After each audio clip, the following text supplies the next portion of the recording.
Welcome back to another episode of Producergrind Podcast. Carrington and JB with me. Yo, what's good? And we got Brandon Thomas in the building. What's good, bro? What's good, man? AKA DamnBrandon. Yeah. Man, feels good to be here, man. You know, I was just cooking up early morning. You know, now I'm here. Hell yeah. Early birds. Appreciate you pulling up, man.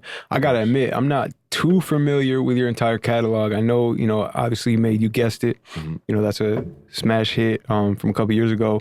I know in your bio and stuff, you said you work with Kanye, Madonna, and artists like that. Yeah. And, we'll get into that in a second. But yeah, like I said, what stuck out most is how lit you are on IG. Definitely. At first when I seen it, I'm like, is this real? This dude buying likes and followers? Like, what's going on here? Yeah, that's crazy, man. It all started, I guess, probably 3 or 4 years ago. I went to New York after the You Guessed It record came out to work on some stuff for Kanye. I guess they heard some beats and I ended up getting in the studio with good music. I got to meet Madonna, Travis Scott, all those guys, they're, A-list. And then basically after that I went to Japan. And then I got a chance to work with Keith Ape and people like that in the Asian scene when I went when I came back. And then my fan base kind of just blew up after going to Asia and everything and coming back and then starting to go to Europe and you know what I mean? It kind of just took off from there. Whereas before I produced You Guessed It, I had probably 3,000 followers, you know what I mean? And then all of a sudden once I started getting major press and stuff, I got verified and I started just blowing up, online as a producer. I guess it's because the sound that I made kind of I feel like it, changed the landscape of first Atlanta hip hop and then it became national, the way that, I don't know, before I made the You Guessed It beat and stuff, I don't think that producers were doing the simple piano intro style beats and stuff know, and I didn't know it was something that was gonna kind of translate like that, internationally. So now that record is quite a bit different because I went through your SoundCloud, I listened to some of your own personal music, and that beat sounds really different than what you typically make. Your normal stuff kind of has almost a spacey jazz, lo-fi kind of vibe to it. Yeah, I would consider psychedelic, vibe mixed with jazz and R&B stuff, hip hop. Because I grew up on my family's from New York and stuff, so I kind of grew up on different types of music, Latin music, reggae, multicultural, and then my dad was actually kind of into the music and stuff in the 90s, and I basically learned that it was something that I can possibly do as a career. Now you mean into the music? He was he wasn't. He ended up becoming a doctor, but while he was in college, he was doing music in Atlanta. So I ended up being born in Atlanta. I'm actually the only person in my family who was born in Georgia. All my other family's from New York and California and stuff like that. Got some family in Puerto Rico, Trinidad, places like that. I'm my family's from the islands and stuff. But for me, growing up in Atlanta, I was dang, I'm really into New York hip hop and stuff like that, rock music, reggae. So I grew up rapping and singing. And then randomly, when I was 15, 16, I was damn, I need to make, I was making music, right? Going to open mics, doing everything that you could possibly do to turn up, I guess, right? Yeah. And then it wasn't really translating the way I wanted to. And I was dang, I need to work with some people who have more serious, I guess, financial backing, Mm-hmm. And there's people in Atlanta that, that have money and stuff. So I started working with some of the hustlers in the city, you know what I mean?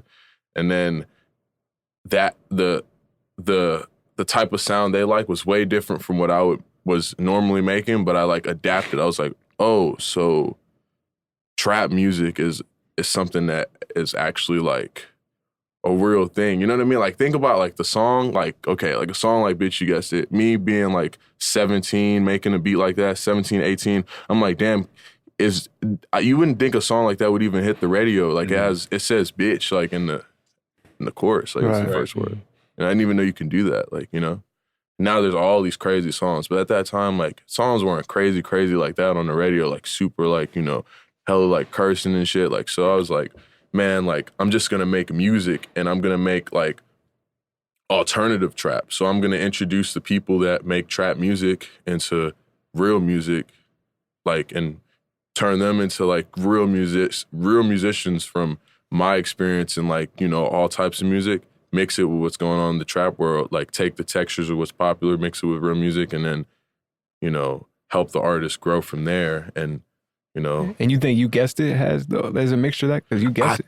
I don't hear like the psychedelic. I don't think it's lo-fi I don't think it's psychedelic. I think it's more like minimal, but it's like, I think it's like, I would consider it a punk rock rap record just based on the energy of it, like the way that it came across. Right. Like, it's like we weren't trying to be like, you know, Migos, super clean or no, like we didn't give a fuck at all, basically. Right. And I think that like the fact that we didn't care and stuff kind of like just brought a whole new wave to the game. And then, you know, we started seeing the formula translate with like a lot of our friends and stuff, and the way our friends were supporting it so hard, you know, like when I first started doing music, I was broke, like for real, like, you know what I mean? Like, shit. To where I'm happy that things could even turn into something like that. So when you said you're like, it's time to link up with people that have financial backing, and you said you linked up with some hustlers, what did that process look like?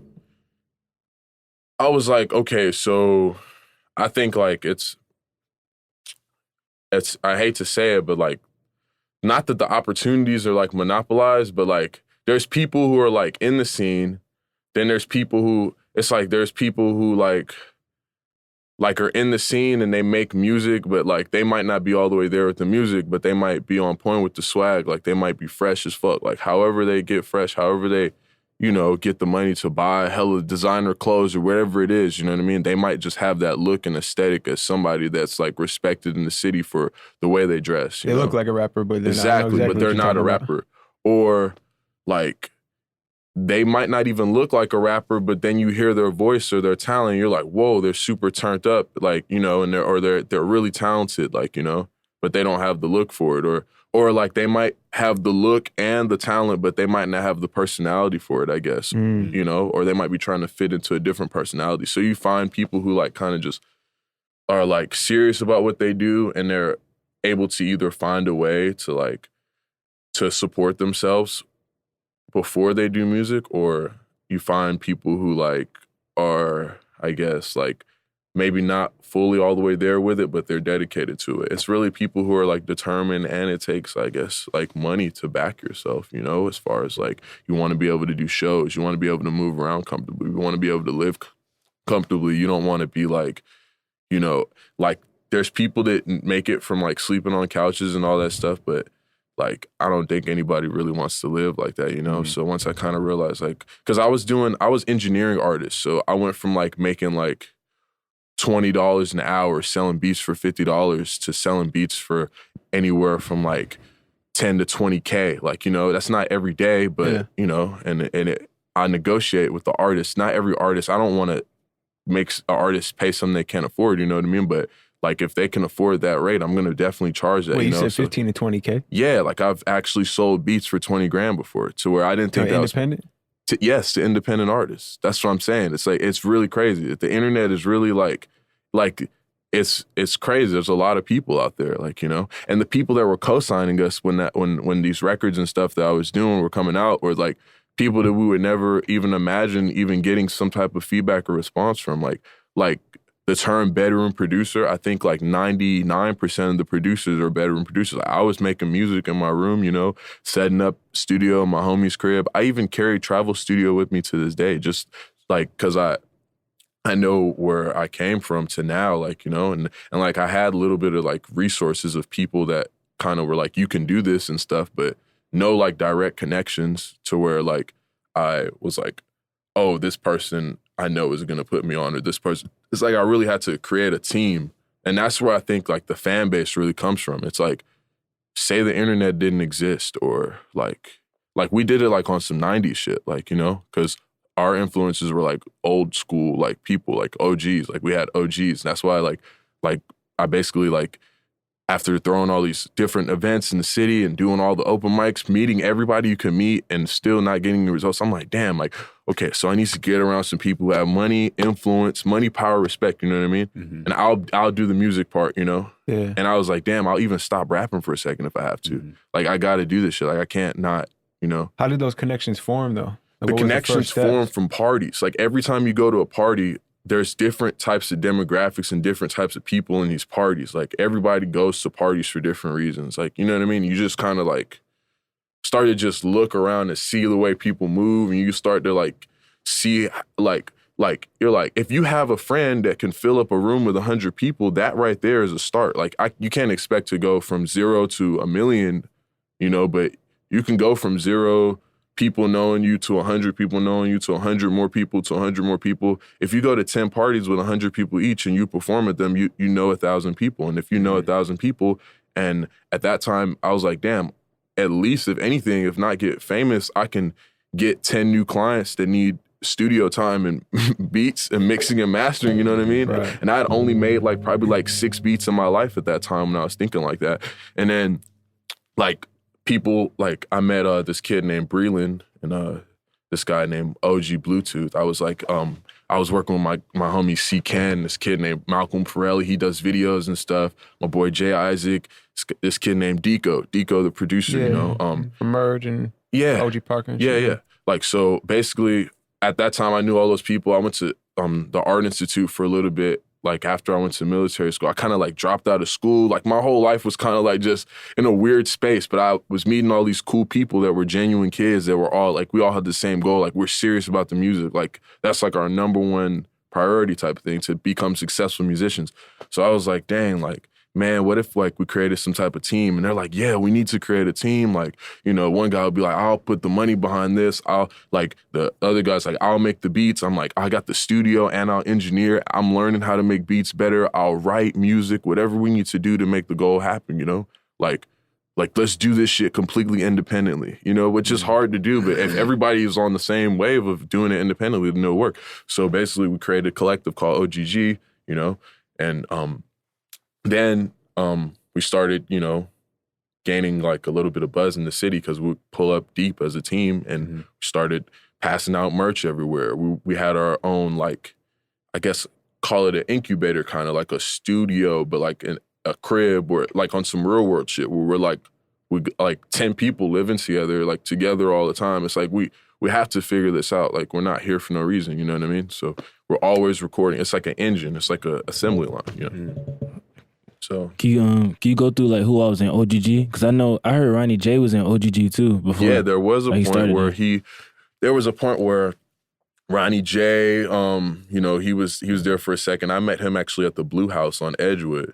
That's another thing. We were taking over Edgewood, AUC, all that stuff. Every sticker, stamp, everywhere, anything. There's no way you can go through Atlanta without hearing about OGG. Right. Even before, you know what I mean? Nobody knows that you'll be on the radio, but you're like, I'm gonna do everything I can to make sure that I get close to it, you know, somehow, you know. So basically, like people like Ronnie J, there's this guy, my homie Vince Drock, my boy OG G.O.A.T. Now there's OG West, but at that early stage, before there was like OG West, before we expanded and blew up, I even remember like when we kind of like met McConan through like Key, and there was like Awful Records. Key was kind of affiliated with us for a little bit. There was like affiliates, so then we would have people like Post Malone fucking with us. It was all like everybody like fucked with us because it was when Atlanta was on some like new Atlanta shit, and we were all like sharing.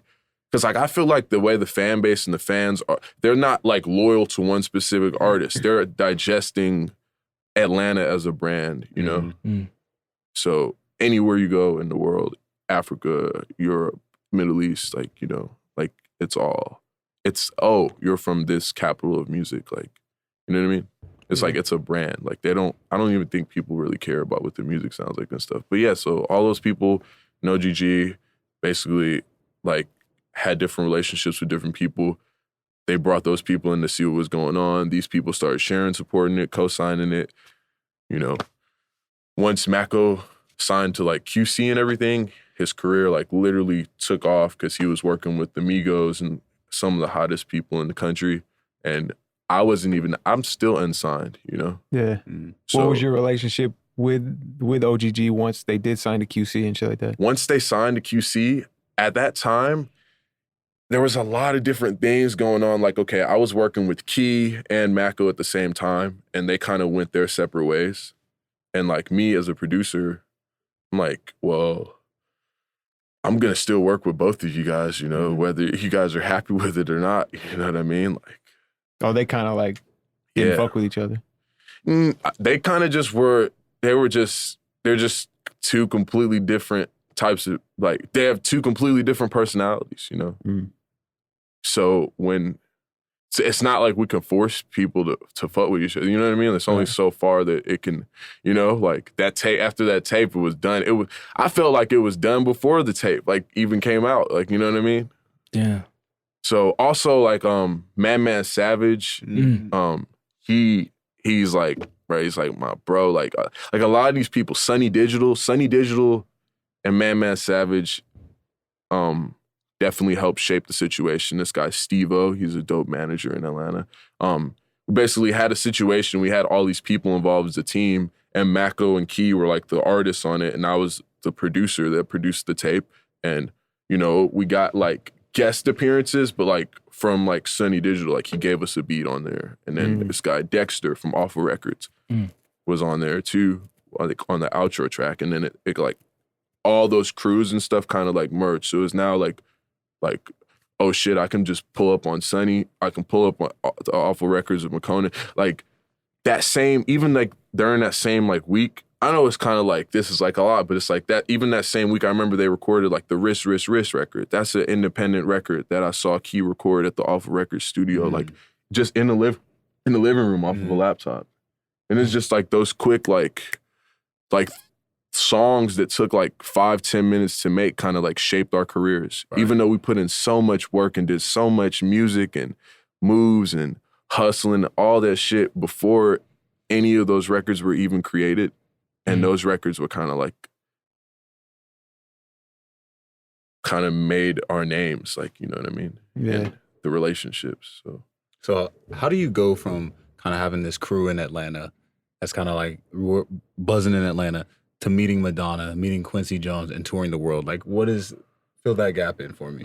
It's crazy because I'm actually creating a program to teach people like how they can go from ground zero to like, you know, where I feel like I am now, which is like, I kind of guess like, I would say like D to C-list celebrity type of shit. Like, you know what I mean? And, like, turn it into like some public figure. It's like, I just had to do it, like, you know, because I was like, this is crazy. Like, basically what it is you have people, right? And they want to be successful in music. And I guess like, for me specifically, like I can't speak for everybody else, but for me, I'll just give you an example. Like, when I was in high school and stuff, like, I was doing good in school, but I was, like, getting in trouble for just, like, being tired. So I would, like, make beats at the crib the night before and wake up sleepy and go to school, fall asleep in class. Like you know. Going to school high and shit? Yeah, stuff like that. Like, oh, like, he smells like weed on the bus. Or, like, you know, he got in a fight today in the bathroom. Or just some crazy shit. Like, like, you know, like, oh, he was beating on the table at the lunch table and freestyling and, like, you know, like, I guess the scene, everyone got, like, I already know. Him and his homies pulled up and they had matching colors on. Is he gang affiliated? I'm like, no, I'm not gang affiliated or anything like that, you know, but just stuff like that. So I basically end up getting kicked out of school, go to alternative school, right? I'm like, damn, like the direction that everybody's telling me to go, like go to college, like be a doctor or a lawyer or this or that, just everything that everybody's telling me, I'm like trying to do it and I'm smart and I'm doing everything they're saying, it's not working. So I'm like, if you're doing some shit and it's not working and you keep doing it, that's called insanity. Like, if you're not getting the results you want, you're doing the same shit and you're getting the same results, but you want different results, like, you have to change what you're doing. Like, you have to really analyze it. So I analyzed it, basically end up like the universe kind of will tell you too. Like, I end up in a situation where I end up getting like assaulted by police officers and stuff in school, you know, like one day. Talk about that. Like on some crazy shit, like the cops, like the school police officer or whatever, like they wanted to talk to me about an incident that happened at school, like altercation where I was going back and forth with somebody, like an argument, you know what I mean? And then basically like they were saying like you get in trouble all the time. This is your fault type thing. And I'm like, it's not. Like, I'm tired of this. Like, this is not for me. Like, I'm making good grades. I'm in advanced classes. Like, how am I? They're like, you might be cheating on the test. Like, you're falling this. Wow. It's like, it doesn't make. They're like, it's not. It doesn't make sense. Like, how is life so easy for me? I guess I don't know. Like, and I'm just like, this shit is hard. Like, it might look easy, but like, I'm doing the best I can. And like, I'm a people person. Like, if people are not fucking with me, I don't want to be around people that don't fuck with me. So I'm like, I don't really fuck with this school, to be honest. I don't, like, you can send me home, And they're like, what? And then they end up closing the door. I'm like, my bus was about to leave. It's like, like 3:20, dismissal, the bell goes off, time to go home. So I try to get up out the chair, like, while I'm in the principal's office. And the resource officer's in there or whatever. Then as I'm getting up out the chair, I remember this shit like it was yesterday. Basically, like, I like tried to get out of the room or whatever, and they like basically like the resource officer grabbed me and like yanked me and like threw me back into the chair, and like the trash can fell over. And then like I'm like, yo, what's going on? Like, this is unnecessary force. And they're like, what do you mean? Like, you hit him. And I was like, what are you talking about? Like, it was crazy. And then like they're basically like, oh man, like, like I guess you're not going home. And I was like, what do you mean? I didn't hit anybody. Like, why would a kid hit a police officer? First off, that doesn't make any sense. So I was like, yo, this is crazy. Like, I was like, I know you're not serious. Like, I can't wait to tell my parents, like, we're going to sue the school type shit. Like, let's get it. Like, and they're like, for real? And I'm like, yeah. And then he's like, oh, we got something for you. So he like puts me in handcuffs. They're like, like, calling me like all types of racial slurs and shit. Like, I didn't even think that shit was real. Like, you know what I mean? I'm like, I'm not from the streets or anything. I'm from the suburbs. Like, I'm like, bro, this shit doesn't happen in the suburbs. Like, there's nothing that I'm harmless to like the police or to people. You know what I mean? I'm a nice kid. Like, so then that shit happens and they basically take me to jail and they're just like, we got something for you type shit. Like, you're going to see, like, you don't go against like the system, basically. That's what I learned. And then like I'm in jail and I'm like, what the fuck? Like, I get out of jail. They're like, you either like can go to trial for assaulting a police officer or go to a military academy type shit. And I went to a military, it was called Youth Challenge Academy. There was a lot of people that probably went there, and I had to like get a GED and shit. Shit was crazy, you know what I mean?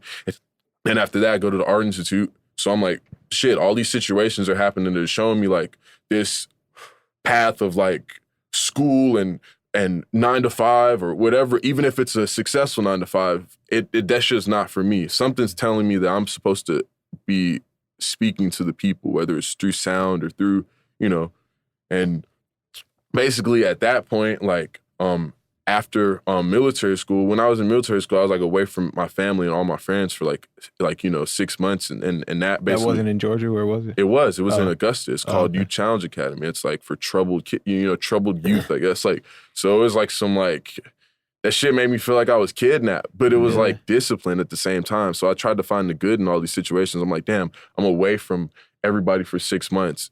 But I'm around people and the people here are telling me like, why are you even here? Like, you're not even supposed to be here. It's kind of like with the music. It's like, why am I known as this like trap producer when I started out as a rapper and I make all different types of music, like pop, R&B, all this different stuff, but I'm in this specific box. So I'm like, how can I like use this to my advantage? So once I get out of that shit, I go to Art Institute. I'm like, okay, this is where a lot of musicians are going to be at. Once I go to Art Institute, I get a client base of people. Then I become popular on campus as an engineer.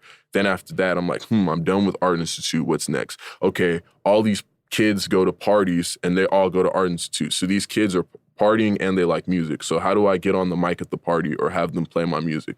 I'm like, they don't want to hear my music because I don't look like a rapper. I have a book bag. I look like a backpack rapper. I don't look like a drug dealer or whatever the fuck. Like, you know what I mean? Like the image, the aesthetic of the drip of the new rap, Right. So I'm like, all right, whatever. Like, who looks like that? Who does? Like, I can create anything. I can, just having determination, good attitude, and that's why I say is like for anybody that's in a situation where like they feel like they tried everything they could, it's like, okay, now try to find some people that, like, they may not, like, be exactly the same as you, but try to find some people with, like, like-minded values or that you feel like are just as determined and, like, help them out and, like, make sure that they actually genuinely want to help you in return. And then it has to work at that point. Like, if it's meant for you and you're working with people that are serious, just as serious as you, because it's also like people, you might be like, if you're the smartest person in your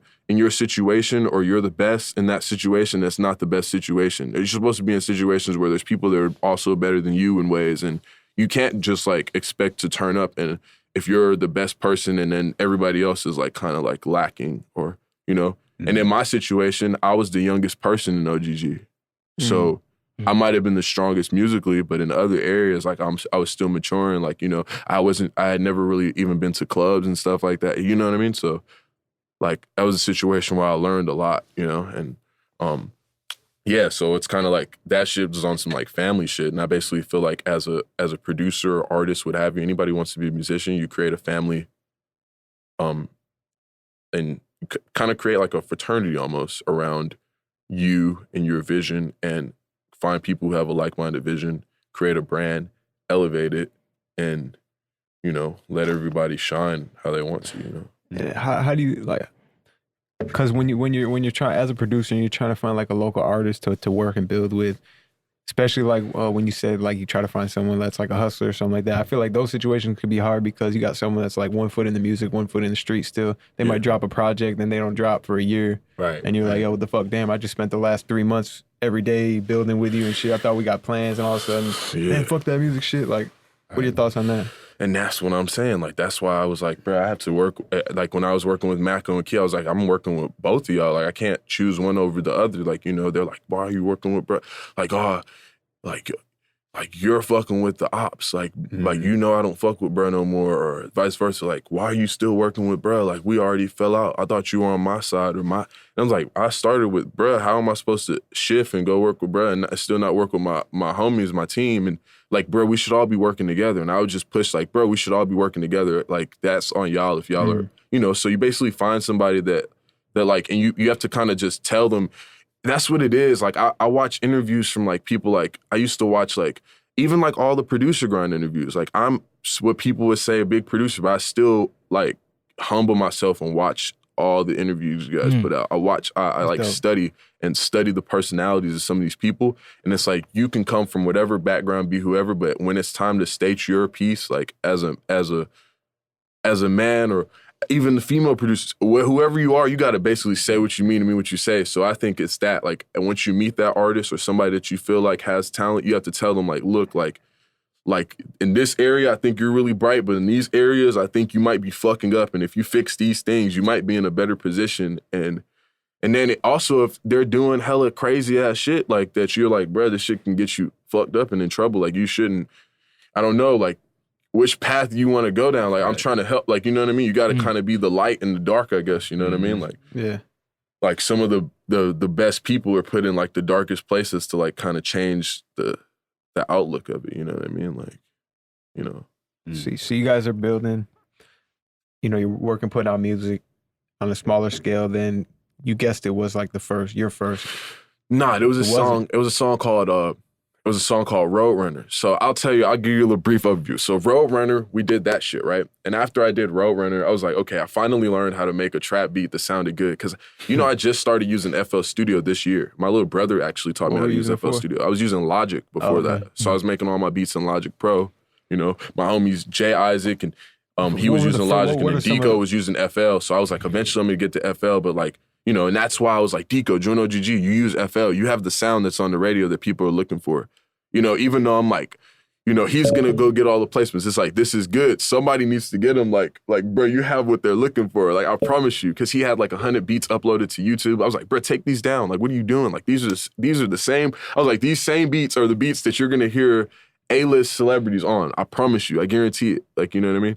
Same with Parker. I was like, bro, like, these beats are crazy. Like, you have to like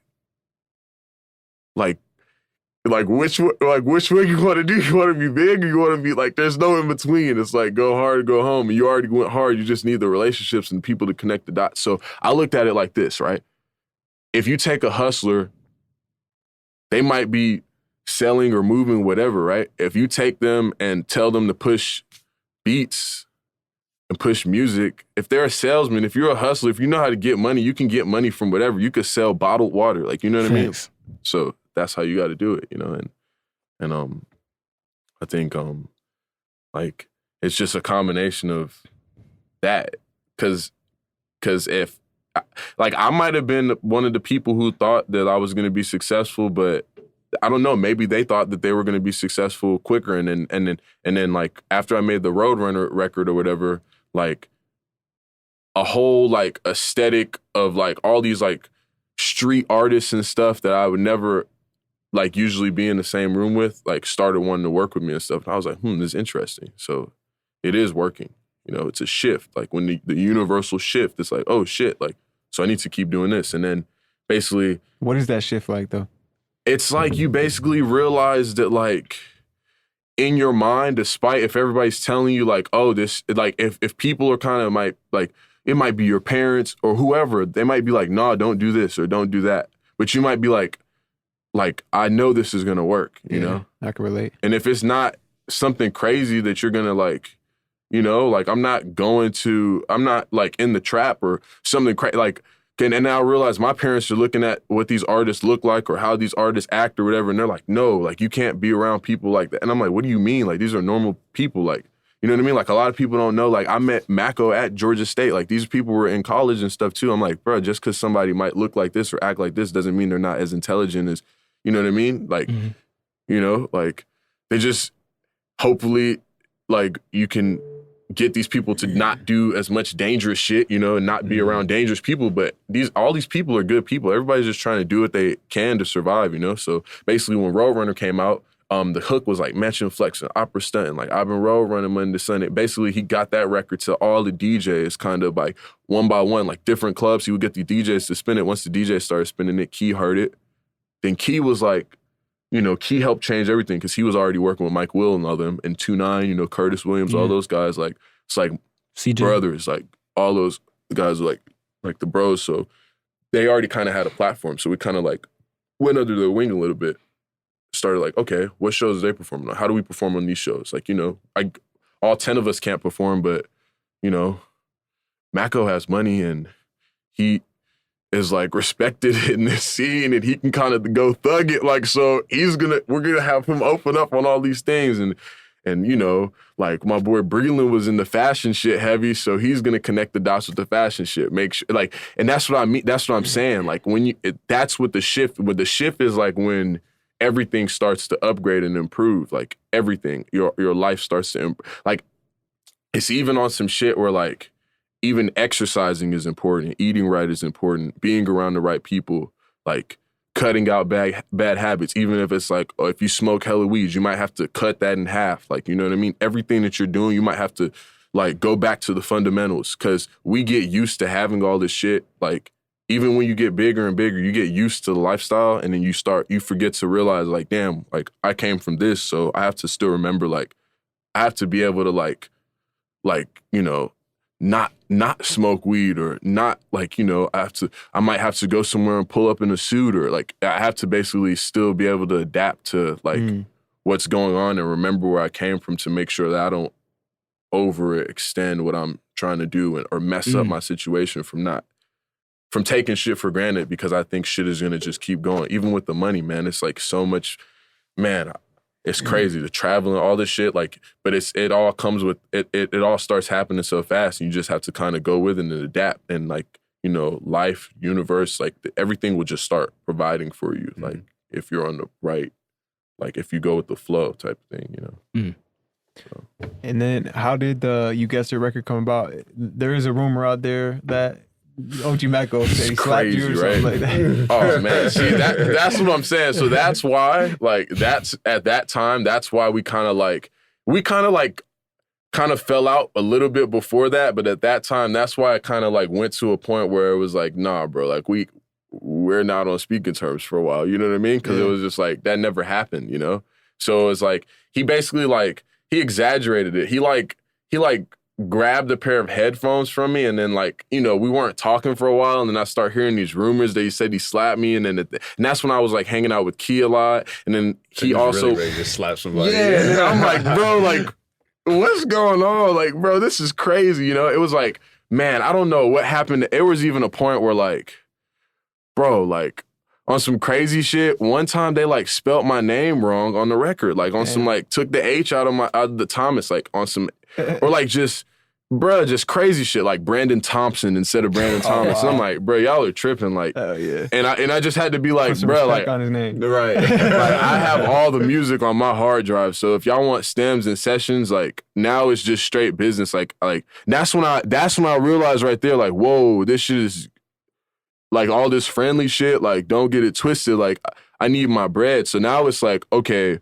who represents this guy? Because I don't represent this guy anymore. If bruh's gonna be saying stuff like that, and I don't even think it was him necessarily. I think it was the people who was around. He was kind of changing a bit, and I was like, okay, so I need to sit down with his manager. So I sat down with Coach K. I'm like, I need to be paid for X, Y, and Z. What's the next steps with this? This is your artist. How do you plan on moving with him? Because I wasn't in a lot of the initial meetings and stuff. But you know, when you're a good person and you do good things, you kind of know shit is gonna translate eventually. Like you might help somebody out a whole lot, and they might not realize it at the time, and then they'll realize it later. Like me and Maco are good friends now. Like I talk to him, you know, every other week, you know, and it's like once you kind of, it's like.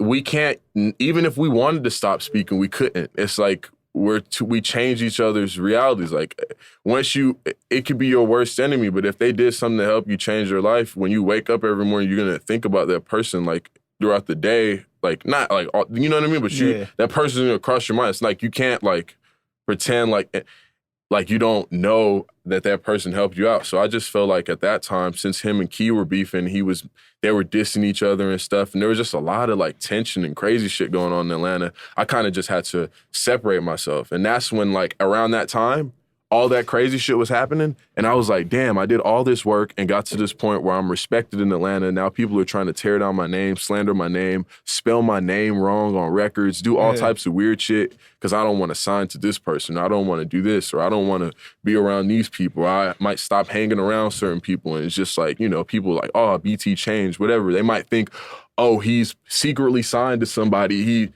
He just got $1 million check or whatever. I'm like, bro, I'm independent. I'm grinding it up. Like, I'm working hard. Like, this shit's crazy. Like, y'all are, like, you know what I mean? But, and then I stopped being as nice. And then I'm like, okay, there's about to be a shift. Like, so who do I need to be around now? So I started being around the people that I'm like, damn, like Sunny Digital really helped me out a lot. You know, there's a lot of different people that I was like, damn, these people really helped me. Man, you know. And I started hanging around them. I started traveling. And then that's when I got word that like Kanye was fucking with my shit. So I started working with like, you know, his team. Then I went to Cali, then Japan. Then after that came back, then went to you know, Australia, you know, like different places, like internationally. And like I started to see like, whoa, like we don't even know how big our music is. Yeah. So you know what I mean? Back up a little bit, because you just said I was in Paris with Kanye, Japan. No, not Paris with Kanye. I went to New York to work. Like he basally flew me out to work in New York City, right? Well, first of all, what was that like? It was crazy. It was like it was just surreal. It was like I didn't even believe it. Like I remember I was in Decatur actually. I was working with this guy, Pyramid Quince from Awful Records or whatever, and we were working on a record, just like some late night shit in East Atlanta, you know. And then I think it was the same, like around the same time, like I did like shrooms or some shit with McConan, and I was just like on some like, bro, I was like, damn, all this shit, like it's still just some regular everyday shit. Like all these people that thought like we're gonna make millions of dollars and shit in Atlanta is just like, you know, shit is just moving slower than I thought. But, you know, Atlanta moves a little slow, despite what people might think from the outside. When you come to Atlanta, it's like a slower paced city. So I'm like, damn, bro, like, what's going on? And then when I start thinking and talking to the universe and shit, I'm like, okay, so this is what I want to do. Writing my goals down, writing shit down on paper, stuff like that. Basically, I get a call. I fly out there to work because they're like, send a beat. And I'm like, send beats? What do you mean? Like, I'll send one. Because at the time, I'm known for creating all my beats in front of people. I make beats in front of people, you know, most of the time, and I'm hands-on with the process. I'm on some bedroom producer shit at the time. So I'm like, send beats, I'll send one, you know? And I guess since I was like, I'll send one instead of sending multiple, they're like, oh shit, like, you know what I mean? And I'm like, tell them to fly me out, you know? So super bold.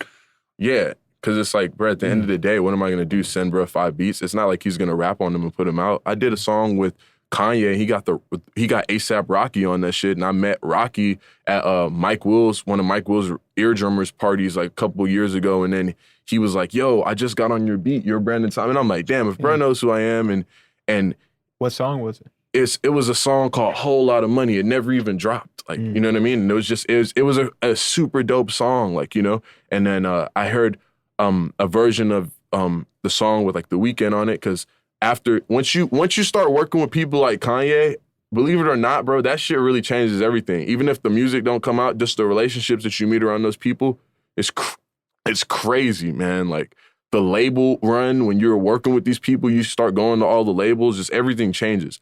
So I ended up meeting this guy, Pablo Dylan. He's Bob Dylan's grandson. I met him after I left New York and went to Cali and shit. Because at that point, after I started working with Ye and shit, I was like, shit is not really moving how I thought it was in Atlanta, so I don't even want to go back to Atlanta for right now. I want to go to Cali. And I literally started traveling, and like I didn't stop. I became like, that's what I mean. Like, I became like addicted to traveling and getting on airplanes and going to new places, meeting new people, going to different studios. Costs a lot of money. It does. And that's where I was like, okay. So I felt the feeling of what it feels like to travel the world independently, you know, like, and I can say like, from that experience, like, working with like, you know, some superstars and stuff, I kind of learned more about like my worth as a producer, and I feel like I'm still learning, you know, but, man, like I learned that like, basically one of the things Kanye said to me was like, he's like,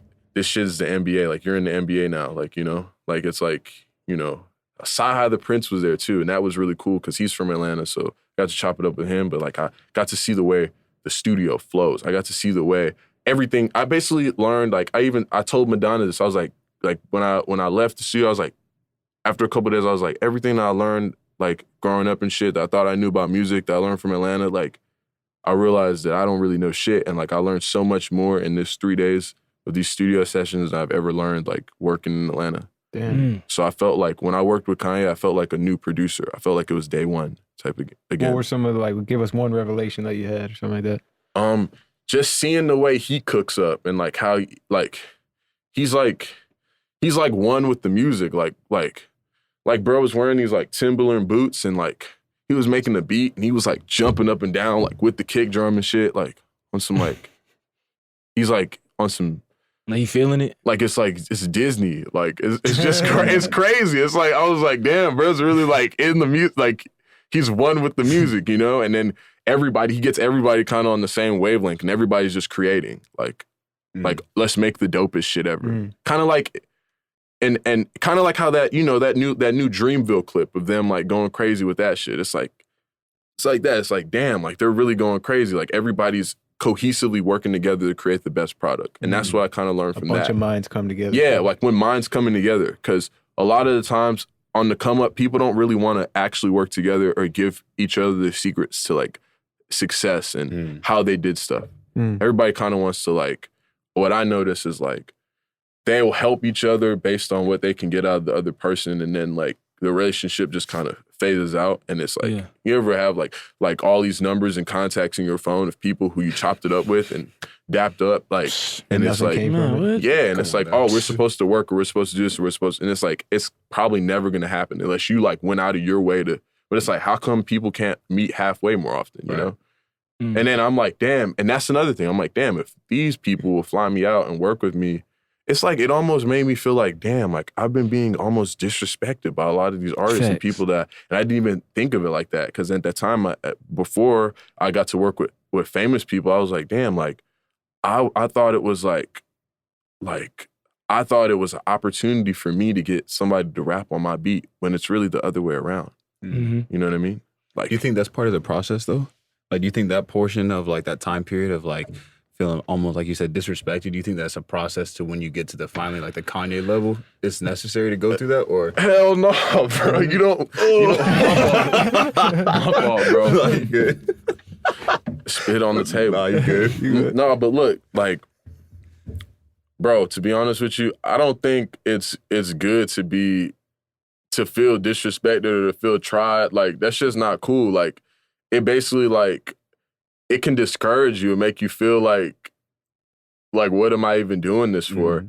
I think for some people though, that shit kind of makes it like puts pressure on them. And if you're good under pressure, then you'll like, you know, rise above the situation. But it makes it take a lot longer because it makes you like less confident. So for a while, I was like less confident in my production. I didn't really know like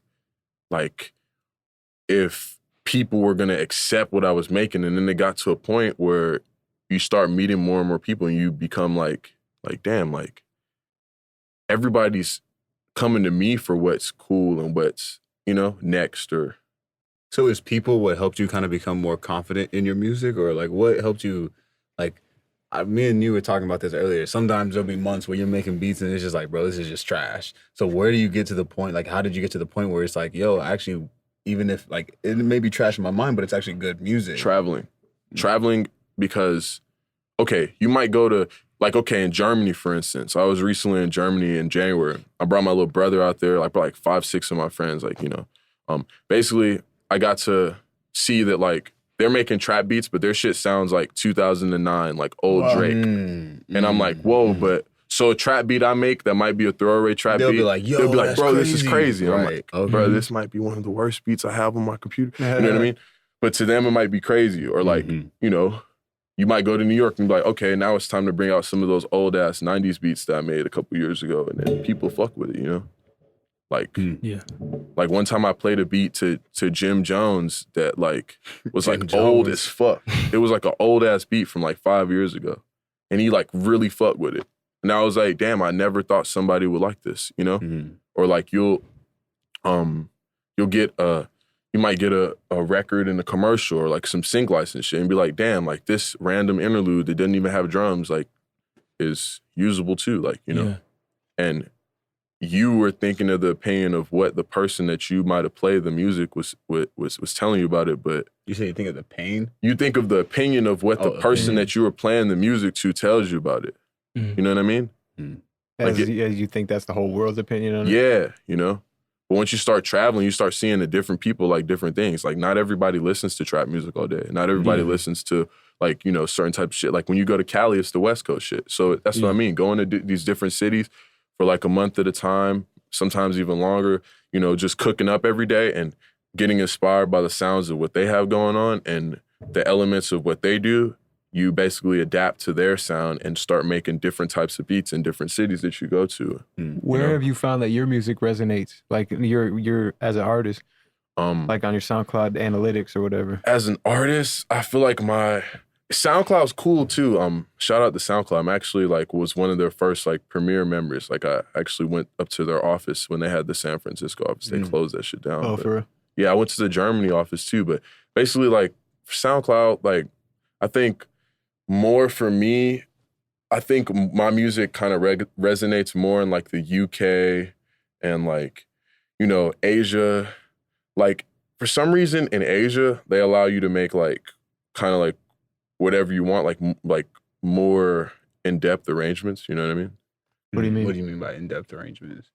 Like for instance, in America, like you can't really change the chords up too much. It's like it's the same like four bar. Oh, okay. Like just basic, like 8-bar loops. But they got like 16. They'll have like full chord progressions throughout the entire song. Like it's like intro, intro, hook, verse part A, B, C, D is pre-hook, chorus to post-chorus to, you know, like just a more in-depth arrangement, you know? And, like, you just realize that, like,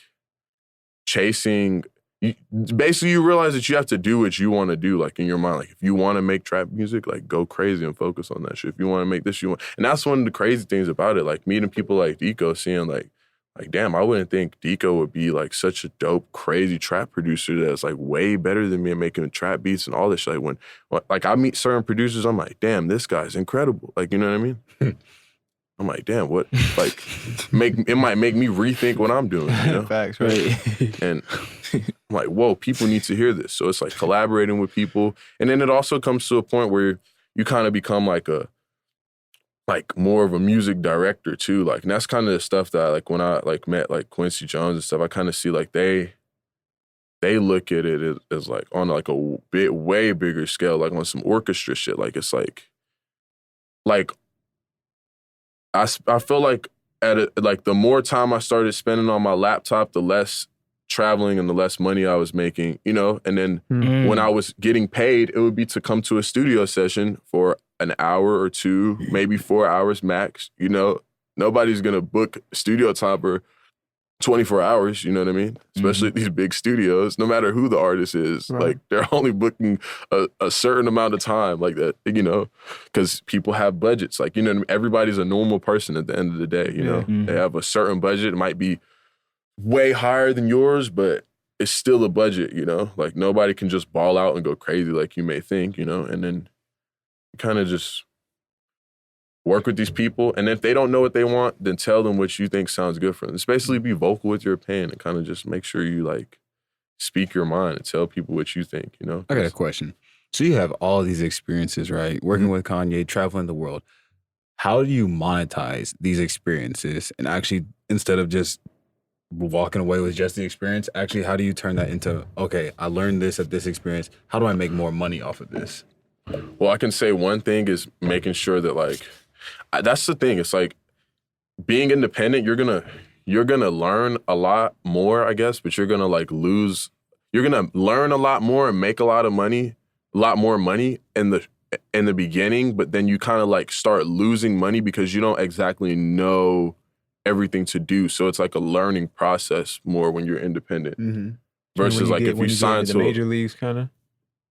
Yeah, like you kind of like are just like learning day by day versus when you sign to a label, it's somebody that kind of tells you what to do. Yeah, you know? They oversee everything. Yeah, you just do like kind of what they say versus like figuring it out yourself.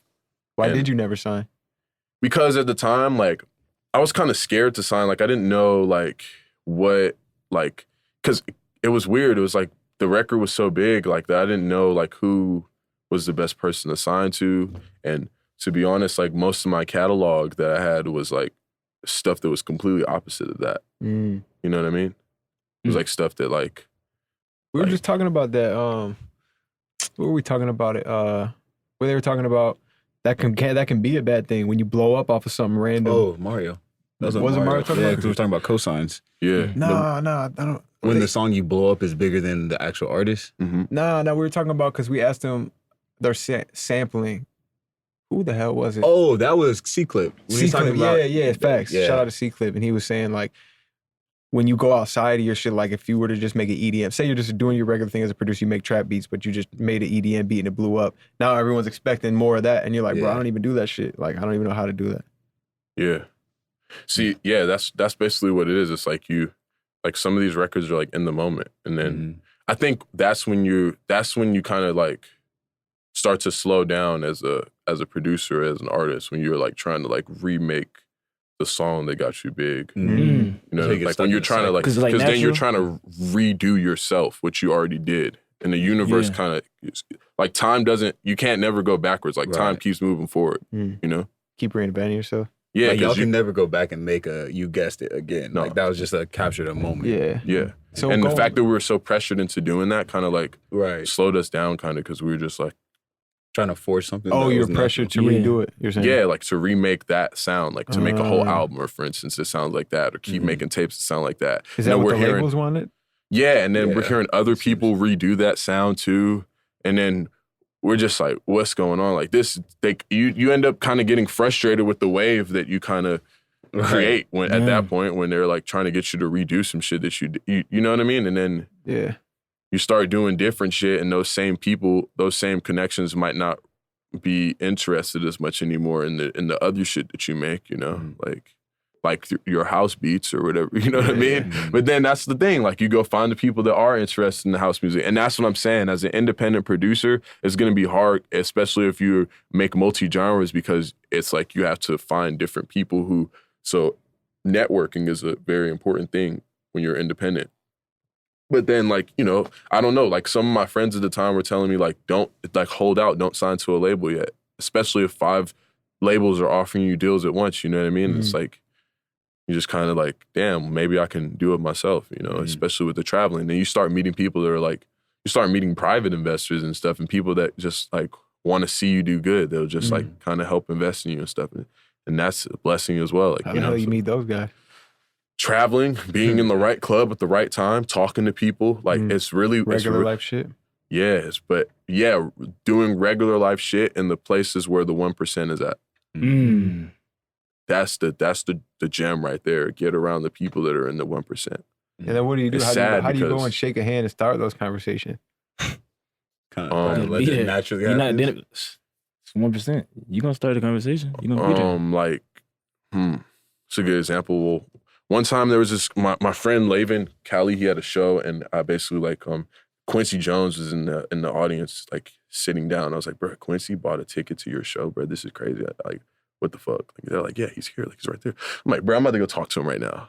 And in my mind, I'm like kind of nervous about it. It's like when you go up and talk to like a hot girl, like you might be like, damn, like, what am I about to say? Right. And you just put your game face on, like, okay, it's either they're gonna fuck with me or they're not. Like, you know what I mean? Yeah. It's Shoot your shot, right? Yeah, they might be like, oh, bruh's different than I expected, or like, he's kind of just eccentric or whatever. But it's like either they're gonna be into me or they're not, And it's you just go up to these people and just be like, yo, what's up? Nice to meet you. Like Quincy Jones, I was like, yo, what's good? Nice to meet you. I'm Brandon Thomas. Squeeze his hand super hard, like looked him dead in the eye, like, yo, bro, like everything happens for a reason. I'm so glad I get to meet you right now, bro. And he's just like, word. Like he respected it, He was like, damn, like you squeezed my hand kind of hard. But I was like, bro, bro, this shit is crazy. I'm not gonna lie to you, bro. I can't pretend like this is not crazy that I'm meeting somebody who helped shape Michael Jackson's shit, Like, like not even gassing it up. Like, this is crazy, bro. Like, I never would think that from where I come from, I'll be able to have a moment or an opportunity like this to even meet you. Like, one day we could sit down, I could play some music, shit like that. It'd be dope. And basically I got to ask him some questions and like about like, like music now versus music then and shit. Cause he's like, where are you from? Like, I'm from Atlanta. He's like, man, I spent time in Atlanta. Like he told me he used to be in the Marines at a certain point or some shit. Like, or yeah, like he was in the army or something. Like he was in the military basically at a certain point. He said he remembers going to Atlanta and he was just like, I was like, what's some good advice, cause I'm about to turn, I think I was turning 23 or something, like 22, 23. And I was like, what's some good advice? I'm about to like, my birthday's coming up. And he was like, well, what I can say is just keep being humble. The shit is still the same as it was in the 60s. And I was like, what do you mean? I kind of thought about it. And then, at that moment, other people started coming up to talk to him. Like Drake's dad was there in the club and like kind of like moved me out the way to talk to him, take pictures and stuff. And I took a picture of him kind of shit before I dipped and or whatever. But basically he was like, man, this shit is the same as it was in the 60s. Like he's like, hip hop was created from jazz and swing music. So like, I'm gonna have to go back and study that. Kind of made me think like, okay, to make it make sense more, it kind of made me think about like, okay, like at the time, like when I met McConan, for instance, like when I was young, like I was like, damn, McConan reminds me of like Elton John or like a Beatles type vibe. They were saying Maco was like rap James Brown. Like they were saying the Migos were the Beatles, shit like that. And I was like, whoa, okay. Like it's like for today, for our modern time, the tempo of like what jazz was, is kind of like faster. We're in like a more digital age to where, the music's faster and these artists that are the stars of today are big like how those artists were. But to us, those artists were bigger because there was no like internet or, and the internet makes artists big, but it also makes music kind of like oversaturated with one sound. Like with the internet and with like the access to like getting studio equipment, all this stuff easily, it just makes like the pool of artists like oversaturated, I guess, which is what makes us feel like artists are not as big today as they were back in the day, but I feel like they might be even bigger, Yeah, facts. So that's basically what I got from like, Now your song kind of blew up. Your first song kind of blew up in that pre-Spotify time when people weren't all the way on Spotify. People were still legally downloading. People were going to that pit, live mixtapes and stuff. That was a weird time, like in the music space. That transition. I was downloading all this Hell shit. yeah, I definitely didn't have Spotify and stuff back in Still wondering what the heck Spotify was. Right. I remember our shit came out the same week as Tuesday came out with McConan and Drake and shit. And yeah, he was telling us like, bro, Drake got on this shit. Like, I was like, bro, Drake, bro, are you serious? Drake, like, you know what I mean? Drake. I was like, let's see this shit. Like, you know what I mean? Like, that shit dropped. Sure enough, that shit was everywhere going crazy. Like, man, like think about like, for instance, even this like Lil Nas X guy. Like, bruh's really like doing his thing right now. Like, you know what I mean? Like, he's gonna be like, I don't like, okay, like for instance, with these artists, like the viral artists that just go viral super quick and blow up with these big hits, it's good because it gets you out there quick, but then like you kind of see like a quicker like decline a little bit too. And I don't like to use the word decline because that kind of sounds bad, like my car decline type. Like, you know, it sounds it's like, damn, you really decline, but it's like, it really is though. It's like, it's like, it's a trend more. It's like, it's more trendy and more what people like for the time. And if you can't recreate it, which you probably can't, most likely can't recreate it, you know what I mean? Then it's like, that wave kind of becomes taken over by the people who like that type of music or whatever, like another new artist that wants to kind of take over. You know what I mean? Like I got to meet R.I.P. I got to meet XXXTentacion. I even talked to him. He was like, damn, what happened to like when I met him, I was like, yeah, I'm BT, did you guess it, blah, blah, blah. Like, you know, basic introduction. He was like, word, man, like I used to listen to your shit back in the day. Like you produced for Cardi, Yachty, all those guys. Like, and I was like, yeah, like they're all like, you know, doing pretty well. He's like, what happened to OG Maco? And I was like, bro, I think he was like ahead of his time. And like, he was like, yeah, bro, they like took his wave and ran with it. You know what I mean? He's like, he's one of my influences, you know? And to hear XXX say that Maco is one of his influences, I was like, wait, what the fuck? Like I was just about to tell you, you're influential to me. Or Block Boy JB, for instance, I met him at Coachella. He's like, bro, like I was like, bro, like a lot of people like where I'm from, like look up to you type shit. Like you really like put the South like in a good spot right now, like with this Look Alive shit. And he's like, bro, bro, I was listening to you like in high school. Like, you know what I mean? Like, I'm like, damn, bro, like how old are you? He's like, I'm 21. I'm like, what the fuck? Like, you know what I mean? Like, 21. Like he was 21. Like when I was at Coachella, it's probably like a year or two ago. Like, but still, I was thinking. But that's what I'm saying. 29. Like, I'm 24. So I thought he was like an adult. And it's like that's what I mean. Like we forget that time is really moving. Like, you know what I mean? So I'm saying it might not be so good to be a super big at one point and kind of. So I think the gradual growth is better. You know? Definitely. How do you feel about? Well, I don't know if it was like that back then, but you know how nowadays producers and artists, they come out and they're like sounding or like looking identical to somebody else, like copying shit. So I think that shit's kind of like, weird. What do you feel about? How you feel about that? Man, I honestly think like that's what I'm saying. It's like I kind of looked at it. I kind of look at this shit as like high school, basically. Like I heard somebody say that recently. You like, might just get the other day. You might get like a cool like you might be like everybody goes through the process. Like you might either.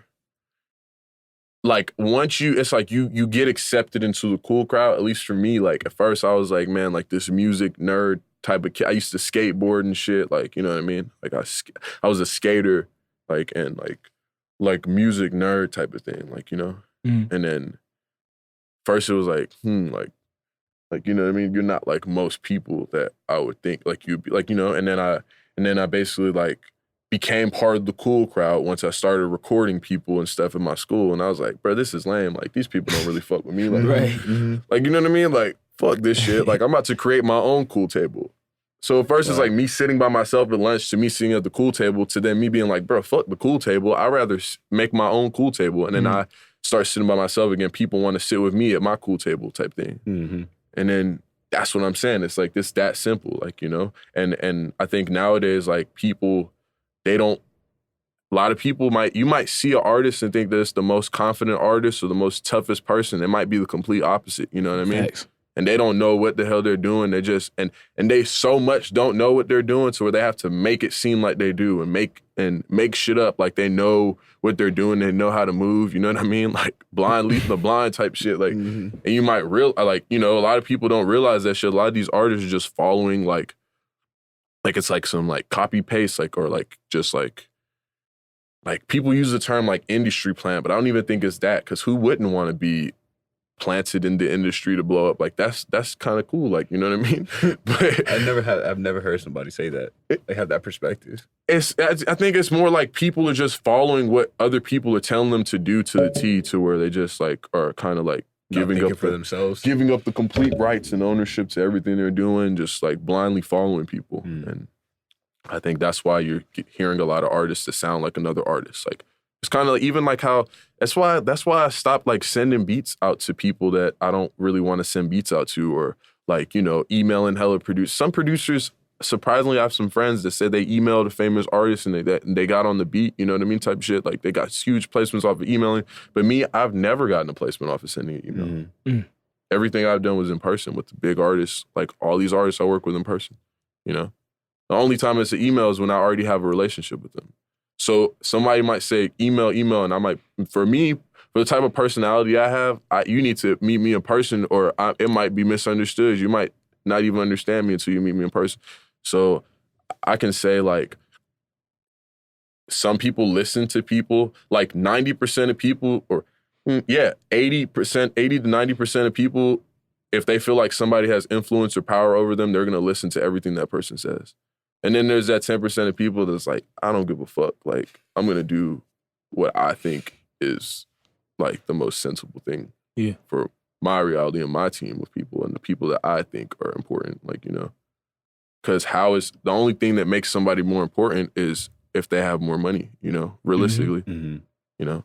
And then it became this cool thing to like look like you have money or look like you're more famous than you are or look like this or that. And I feel like that shit is whack because it's like that starts to take more attention than the music. And then honestly, it's not even about the music nowadays. It's like just like how you, but then again, just like how you talking about people having drip and shit. That's when the disrespect, like you were talking about disrespect earlier. Like let's say somebody was they were, you know what I'm saying, their career was up here and it started declining. Yeah. They see you coming next, you know what I'm saying? You might have hit them up 2 years ago, 3 years ago, but now when you got a drip and you look, you know what I'm saying, you look good, they hit you up, yo, let's get it, you know what I'm saying? Like you with the cool people now. You know what I'm saying? So how you feel about that? Do you, like, all right, I'm gonna come work with you, you know what I'm saying? Or just like, nah, like, you just using me. I don't really take it personal, but if somebody's gonna use me, then hey, you might as well use them back. It is what it is. Like straight up. Like I don't nah, that's fact. That's what I'm saying.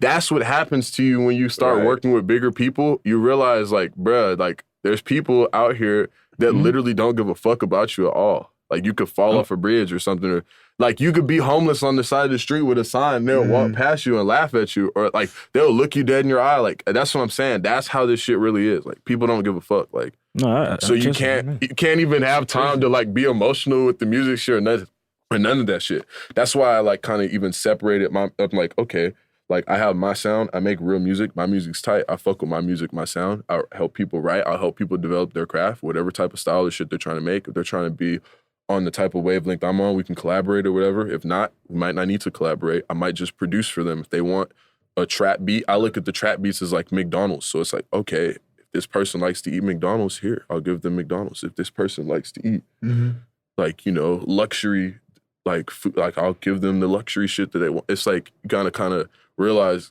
everybody's in their own place. And also everybody has something to bring to the table. You know what I mean? It might be the person that you feel like is the most janky person you met and they might change your life, you know? Fact. So that's what I think. I got a question for you. You might not like this question. Is it fair for a producer to put producer credits in who they work with if the songs haven't released? Yes, because this is the thing. You do these songs and it might be a reason the song didn't release. It might be because you didn't sign to that producer, you know? You know? And because I honestly like, man, I worked on a few like good music records, man. Like, you know, I'm not gonna lie, like, and some of them didn't release, some of them did release, and I didn't get credited how I was supposed to. You know what I mean? So it, you know, but everybody there remembers the records. Everybody know, like, you know, everybody. Just because that's what I mean. A record might be celebrated within the industry and might not drop, but people might know about it, and you know, like. People leak records and shit, but you don't want to leak no record with a big artist like that. That shit might not be good, you know? And then these people have influence over you, so it's like, it might be on some like sign to me type shit. Like they offer me a deal. There's been a lot of people that offer me deals and I didn't sign to them.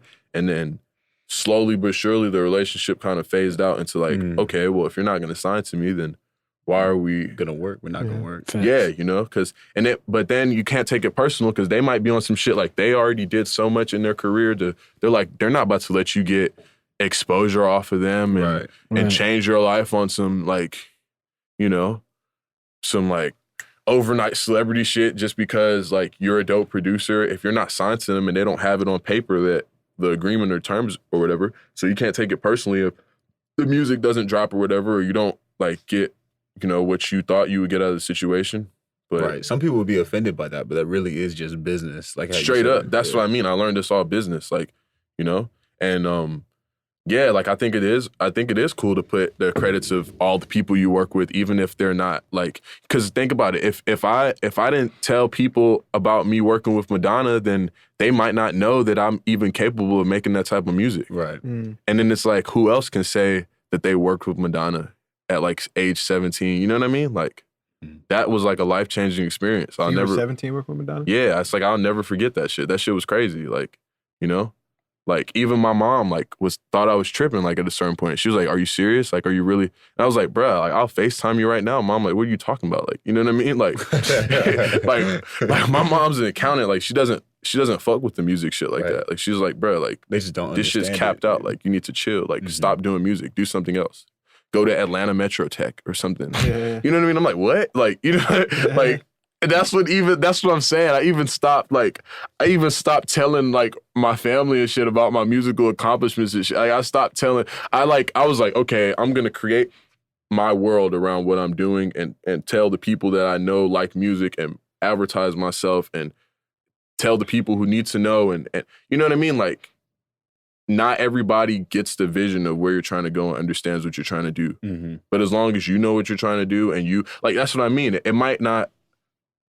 Those Kanye records that I worked on or that I was a part of then may drop a couple years later, or we might revisit those records, or next time I link up with them, we might make new records, you know? Mm-hmm. So it's like, it really doesn't matter at the end of the day, you know? It's either meant to be or it might not be meant to be, you know? Like, say you work with Jay-Z and the song never came out. You're not going to tell people you work with Jay-Z. How can you prove that?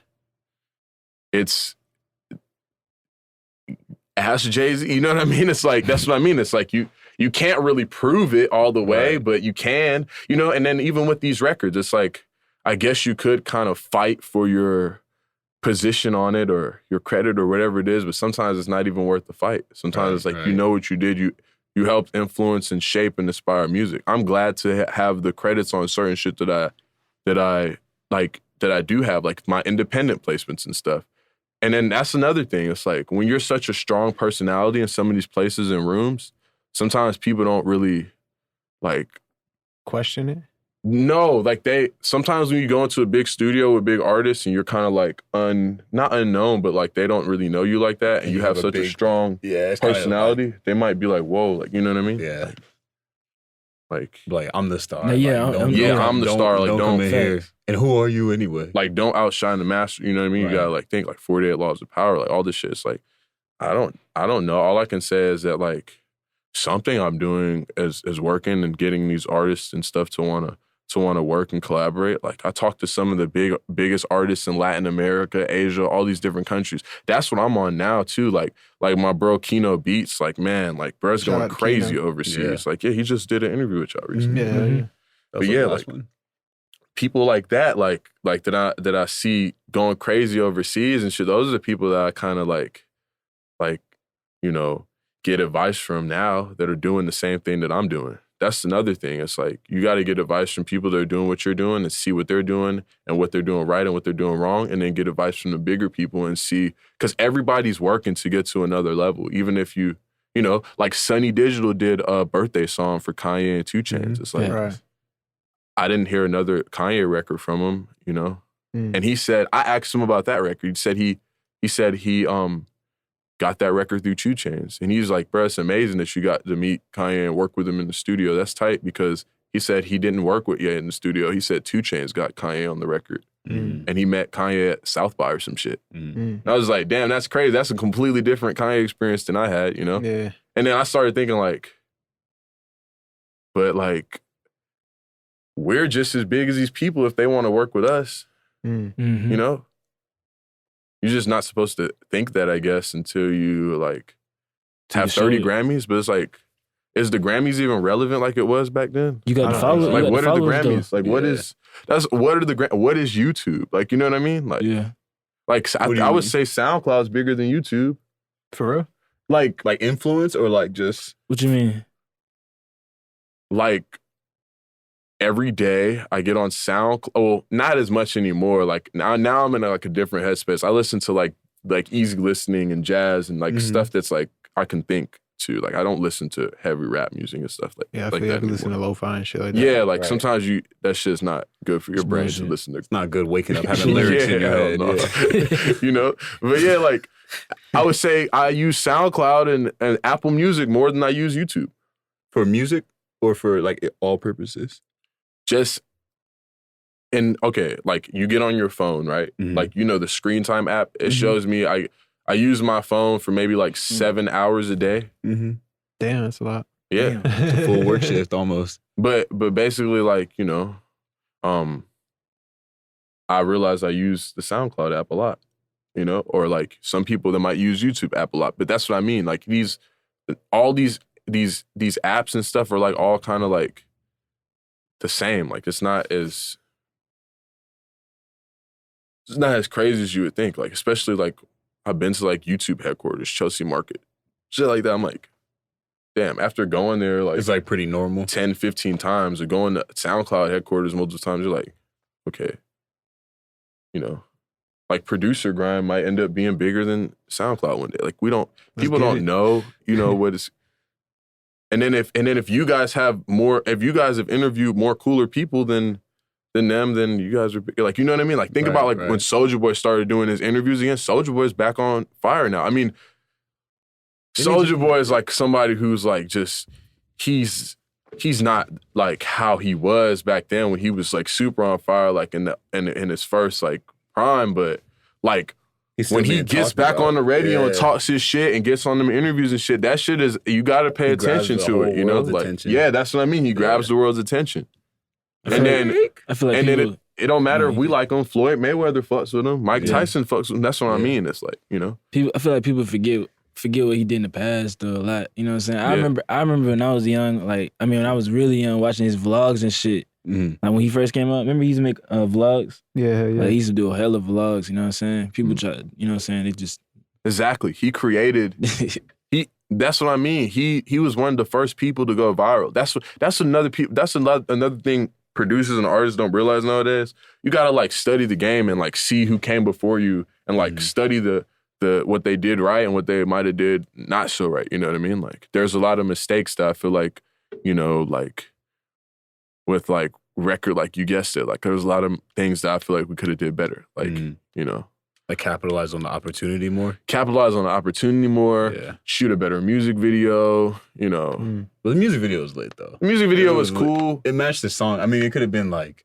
Yeah, I mean, it did hard. match the song, but I'm just like, for something at that time we did the music video and all that shit The same independently, night, right? Did you do it in the same night?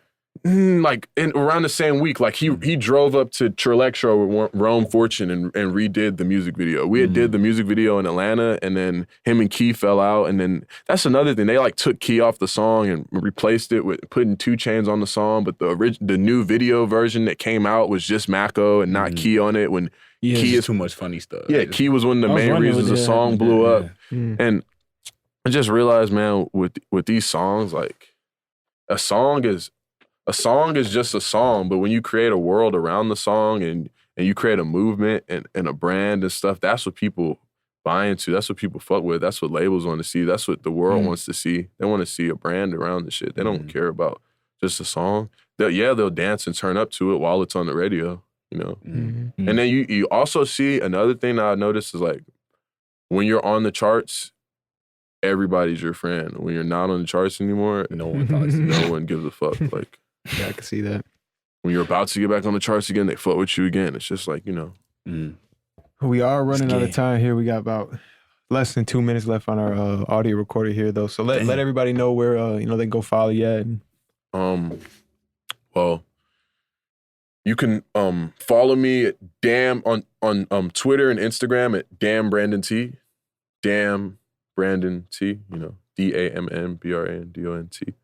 And yeah, just stay tuned for new music. I recently put out a single in February on Apple Music. It's on all platforms, but on Apple Music I have a lot of cool stuff, Cool. Most definitely, man. You know, but yeah, you would just find it by searching up Brandon Thomas, you know. And, you know, you could pretty much find stuff everywhere. There's some videos on YouTube. Follow him on IG, follow him on Spotify, tap in. Yeah. Appreciate you, man. Appreciate y'all. man. Another dope episode on the books, man. Signing out. Peace. Hit that like button, hit that subscribe button. Bing, bing, bing.